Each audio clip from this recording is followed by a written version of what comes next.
أعوذ بالله من الشيطان الرجيم بسم الله الرحمن الرحيم والصلاة والسلام على أشرف الأنبياء والمرسلين نبينا محمد وعلى آله وأصحابه أجمعين وأشهد أن لا إله إلا الله وحده لا شريك له وأشهد أن محمدا عبده ورسوله صلى الله عليه وسلم ثم أما بعد.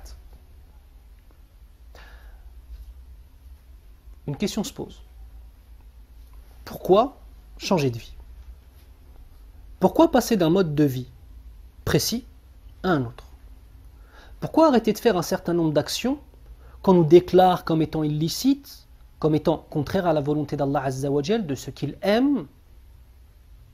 Pourquoi changer pour aller vers un autre mode de vie? La réponse est très simple. Lorsque l'on parle à quelqu'un et qu'on lui explique, bihamdillahi Azza wa Jal, grâce à Allah Azza wa Jal, les trésors de l'islam, nous ne sommes pas en train de lui dire délaisse une chose bien pour aller vers une chose mieux. Non. On est en train de lui dire délaisse les ténèbres pour aller vers la lumière. Délaisse ce qui est mauvais pour aller vers ce qui est bien. Car comment une vie pourrait être bonne si l'adoration d'Allah Azza wa Jal n'a pas sa place? Allah Azza wa Jal nous dit dans le Coran al-Karim, Bismillahir Rahmanir Rahim, je n'ai créé les djinns et les hommes que pour qu'ils m'adorent. Cela signifie que tu as été créé pour l'adoration, que ton front a été créé pour toucher le sol, que ton dos a été fait pour se courber lors du ruku', que ta langue a été faite pour réciter le Coran, que tes oreilles t'ont été données, offertes pour entendre le Coran al-Karim. Ça, c'est la base pour laquelle tu as été créé, Yahri. Si tu délaisses la base, et si tu délaisses la chose pour laquelle tu as été créé, comment veux-tu atteindre le bonheur? Et on le voit, subhanallah. Combien de stars de la télé, combien de stars du cinéma, combien de stars de la chanson finissent alcooliques, drogués ou suicidés? Ou bien même tout à la fois. Combien d'entre eux divorcent, ont des familles complètement disloquées? Combien d'entre eux ne vivent que pour l'argent et sont rongés de l'intérieur par cela? Combien? Est-ce cela le mode de vie qu'Allah Azza wa Jal veut pour nous? Le prophète sallallahu alayhi wa sallam nous donne un cadeau immense. Yaqul Thalathun man kunna fihi wajada halawat al-iman. Trois choses, celui qui les aura en lui, il va ressentir halawat al-iman.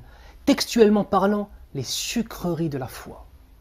Eh oui, mes frères et sœurs, la foi a un goût. La vie dans la piété a un goût. La vie dans la piété a le meilleur des goûts que tu puisses t'imaginer. Et le Nabi sallallahu alayhi wa sallam nous dit que s'il y a trois choses que l'on a en nous, nous allons goûter à ces délices de la foi. La première des choses, أن يكون الله ورسوله أحب إليه مما سواهما. Qu'Allah et son prophète sallallahu alayhi wa sallam soient plus aimés de lui que toute autre chose. Première des choses, l'amour d'Allah Azza wa Jal et de son prophète sallallahu alayhi wa sallam comme étant la référence dans ta vie. Qui aimes-tu le plus? Allah. Puis qui? Puis le prophète sallallahu alayhi wa sallam. Plus que ton entourage, plus que ta femme, plus que tes enfants, plus que tes parents, plus que cette vie d'ici-bas bien évidemment, et allons plus loin, plus que toi-même. Et c'est là le véritable sens de l'amour d'Allah Azza wa Jal. Celui qui trouvera cela en lui aura le premier élément pour goûter aux saveurs de la foi, aux délices de la foi. Deuxième des éléments. Que tu aimes une personne, tu ne l'as aimé que pour Allah Azza wa Jal. Le premier élément, c'était d'aimer Allah Azza wa Jal et son prophète sallallahu alayhi wa sallam. Le deuxième élément, c'est d'aimer pour Allah et son prophète sallallahu alayhi wa sallam. Mais imagine la vie que tu vas mener. Tu n'aimes qu'Allah dans ta vie. Tu n'aimes qu'Allah et son prophète sallallahu alayhi wa sallam avant toute autre chose.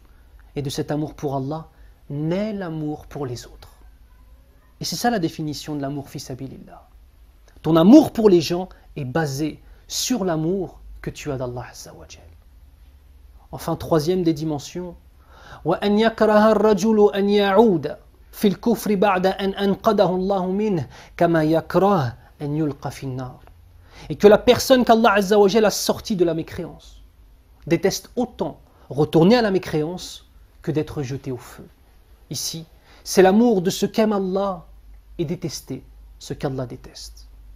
Tu veux goûter aux douceurs de la foi, aux sucreries de la foi, tu dois trouver 3 choses en toi. L'amour d'Allah, le fait d'aimer pour Allah, et le fait d'aimer ce qu'aime Allah et de détester ce que déteste Allah subhanahu wa ta'ala. L'amour, ya akhi, l'amour, ya ukhti, est la clé de ton bonheur dans cette vie d'ici-bas. Cheikh al-Islam Taymiyyah rahimahullah disait une parole extraordinaire. Il disait, il y a 2 paradis. Un dans cette vie d'ici-bas et un dans la vie de l'au-delà. Celui qui n'a pas goûté au paradis de la vie d'ici-bas ne goûtera pas à celui de l'au-delà. Le paradis de la vie d'ici-bas ici, c'est l'istiqama, la droiture. Et quel bonheur de vivre ainsi.